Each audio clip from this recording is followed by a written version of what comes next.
Since you really wanted to do this book, why don't you start? Welcome back to another episode of Pros and Cons. I'm Scarlett. I'm Derek. And today, with our pros and cons, we will be reviewing the famous, the best book in the entire world. the cultural landmark, Period. life-changing for so many. Taking the world by onyx storm. Whoa, yes, it's true. Da-da-da-da-da-da. Fourth Wing, big ol' smut book. Oh! Guess whose idea it was to read this book? Listen. I didn't know that's what this was when we started this. Like I thought it was a story. Harry Potter funzo book. I think And it was the entire time, you can't lie. I think that every single video so far you've been like, it's kind of like Harry Potter. I love Harry Potter. So, as a quick rundown of what we do on Pros and Cons, we do a quick spoiler-free section. Who's it for, who's it not for, basically what it's about, spoiler-free. Then we move into spoilers, and then we talk about presentation, characters, world, plot, pros, and the wild card. Very Which good. we can imagine what it will be for this book. Flashback to Akatar. Yes, indeed. So, quick spoiler-free section. Do you want to give a little synopsis about what the book is? Yeah, I'll give a breakdown of what we got going on in Fourth Wing. So we're set in this world of Navarre. Maybe that's how we pronounce it. If I pronounce anything wrong, don't come after me. I think it's called Navarre, and it's a big dragon world. Big dragon world. There's dragons, and that's it. No, there's a school, Basgiath College, and this is where our lead, Violet, is going to go to school, and she thinks she's going in as a scribe, but she actually gets thrown into, what's it called? The Rider's Quadrant. The Rider's Quadrant. The Rider's Quadrant. It's the Rider's Quadrant. It's kind of like Harry Potter. It's kind of like Harry Potter in the sense that it's like Harry Potter. No, so what's going on is there's different factions. It's little bit like Divergent, where there's different factions. You go into the school she kind of joins the Dauntless-esque, where you ride dragons, and it's very dangerous. People die, and she must make it through the school and graduate.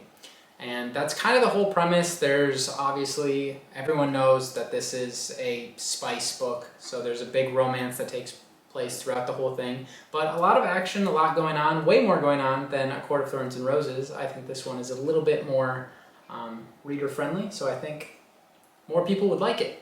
Who would like it? Like fantasy readers, obviously. But not your traditional fantasy. It's more of, it feels more YA. It's YA with just sprinkled in intense spice scenes. It's really weird. It's not like anything I've ever read. There you go. That's who would like it. Who would not like it? Kids. Just parents beware, you know. Now we are moving to spoiler section. We're gonna jump into all of our categories and give quick fire ratings to said categories. Presentation, first and foremost. Fourth Wing, thoughts. I love the presentation. That's why I picked it up. I didn't know a single thing about this book before. I just knew that it was popular and the cover looked cool. That's the only reason I picked it up to begin with. Wow. So I give the presentation an 8. Me too.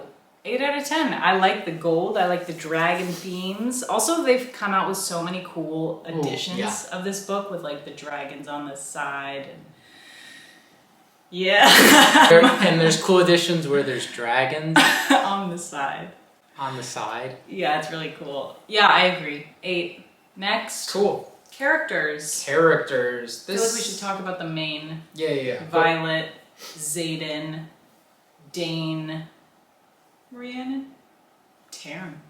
Okay, obviously we're dealing with the classic, oh my god, so dreamy, bad Xaden! I shouldn't like him, but he's so dreamy, he's so hot. What are you gonna do? He's so dangerous, but he's so hot. Oh, I hate him, but he's so hot. So, a little overdone, in my opinion. But, they kind of got to do it. They have the heroine, Violet, then they have the good boy, Dane, and the bad boy, Xaden, and it's the love triangle going on. So it's a little, it's cliche, it's overdone, but it's enjoyable. It's cliche for a reason. There's the drama, there's the interest. Taryn. Is that how you pronounce that? Yeah. Okay. Taryn. I'm into Taryn. I like him. That's the big black dragon. Yeah, he's funny. I like they always use the terminology that's like weird, like chuffs or like Oh, churros, yeah. or like how he and Violet had this snippy relationship. I think that's cute and fun. Yep. And Darna is a very sweet, cute addition. Little gold dragon. Yes, the little Goldie. Overall, I think the characters were pretty good. I think I would like to see a little bit more development, but obviously this is a part of a series. We both only read the first one. I'm intrigued to read the second one based on how this book ended. Spoiler, coming soon.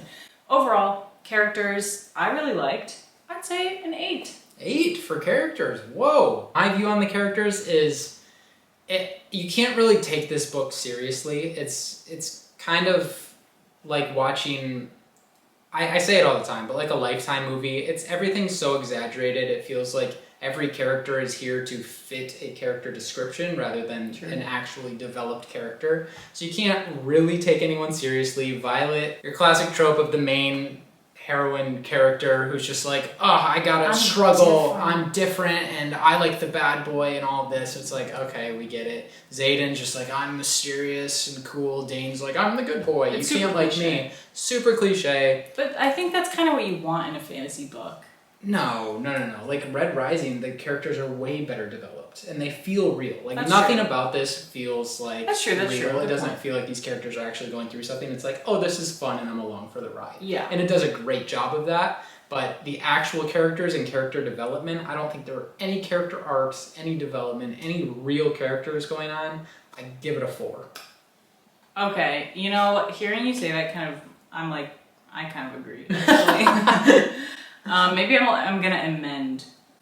Because I agree. We got her. Yeah, I think you did. I'll bring it down to like a 6. Wow, I dropped her 2 whole I points. still really like them. I think it's like fun and enjoyable, but I don't think being fun and enjoyable warrants an 8, so I take that back. Cool. Good point. All right, let's move into the world of Fourth Wing. What do you think? I like the world. I think it's fun. I think it's Navarre, whatever. I think in this book you don't get too much of the world. It's mostly the college, right? Which, fair. But I like that there's the dragon kind, and then right at the end we learn that there's the wyvern and the venin. Mm-hmm. So it adds a little bit more to the world, and they're going outside of the what's it called? The bounds or the walls? Yeah. The wards. Something like that.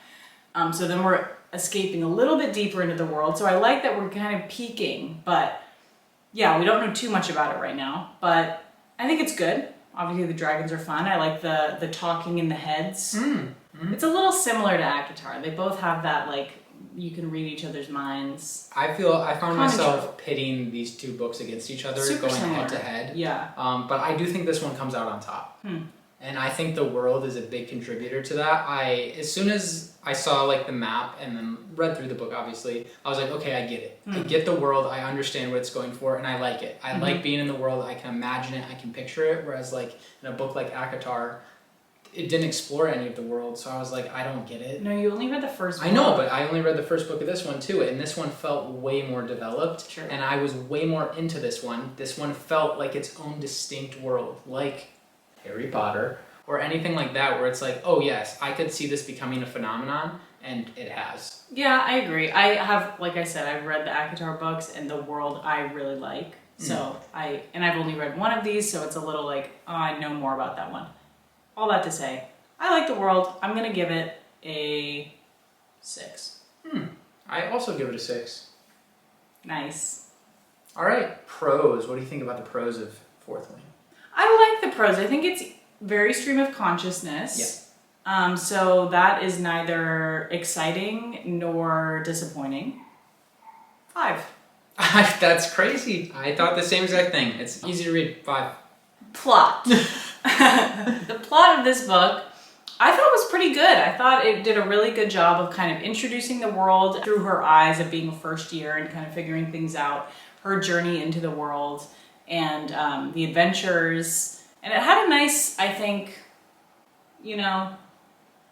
like, plot line. It had a nice flow. It did it well.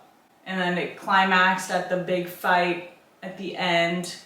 Is that where the climax was? Don't put that in. Okay. Then after the battle, of course, at the end, after so many things happened that I was shocked. I was like, oh, when Liam died, oh my God, I was like actually upset. Oh my God, the end. Brennan, hello. Yeah, crazy ending. I did not expect that. No. I was shocked. Normally you can see a plot twist coming, but I'm like, they said he was dead. Like, why would I believe someone is not dead? No, and that's the thing. I'm excited to read the next book. Yeah. ACOTAR, I'm like, I don't care about the rest of the series. This one, I'm like, hey, I still want to read it because I thought the plot was good. And I'm very excited to read the next book. You? Yeah, I completely agree. I think the plot is everything for this. I think it hit some great plot points.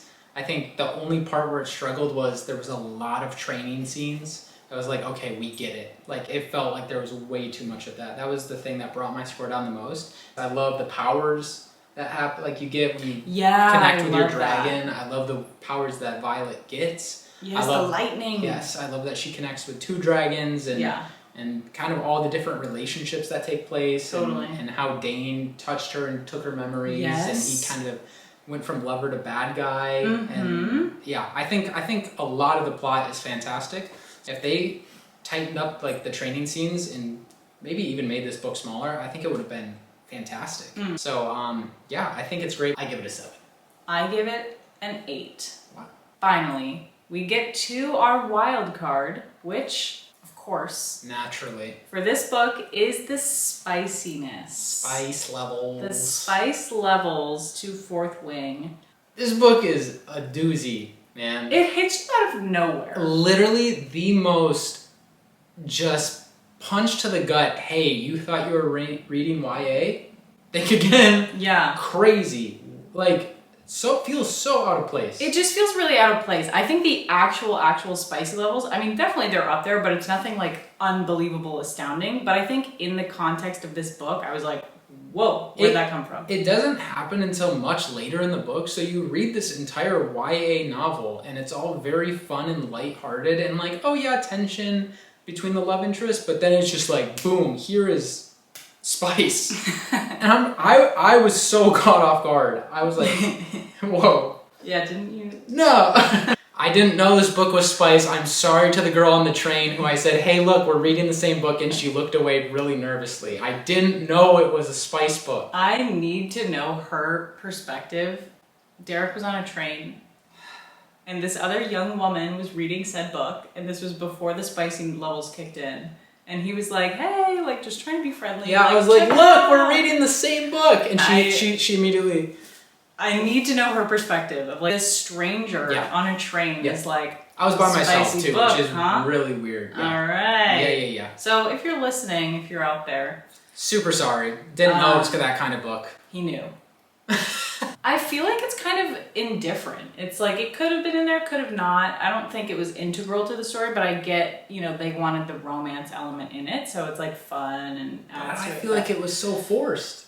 It literally was like, hey, Rebecca Yarros, this book needs spice in it, just throw it in there, it doesn't matter. Just like editing, put a chapter in. just put it as a crazy amount in there. That's what's popular right now. Look at ACOTAR, you have to make it like that. Literally, that's what I think happened, and that's what it feels like. Okay, so what, like a 5?